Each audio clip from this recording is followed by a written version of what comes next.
Today, he recalled gunfire that resembled a great storm on the horizon, the huge shells visible as they roared overhead. I could hear the guns going like thunder.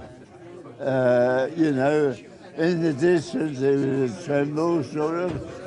Come nearer, the bit noise. It was the flash in the dark that showed that was up. Rare images of the British Navy at the time clearly illustrate the size and power of the 250 vessels which confronted each other that night.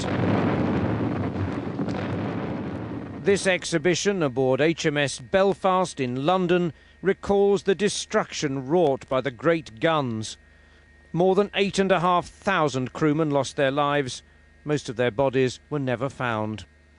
These dreadnoughts were the weapons of mass destruction of their day. They were built in an arms race similar to the nuclear arms race that we all lived through in the 70s and 80s. There was this enormous build-up to this great confrontation that the Germans called Der Tag, the day, and when it came, Jutland was it, 31st of May 1916. On the site of the battle today, old enemies met to remember those who never returned to their home ports. British and German warships laying wreaths above the vessels that still lie on the seabed.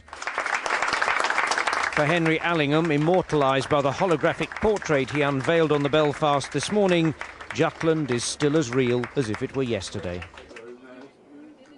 Well, two things stick in your mind about Jutland. One is the scale of the ferocity. Some of these huge ships, despite their size, sank in a matter of minutes. And the second is acts of heroism. One particular example, boy seaman Jack Cornwell. He was a Boy Scout in civilian life. He died at his post on a deck just like this and ended up with a posthumous Victoria Cross.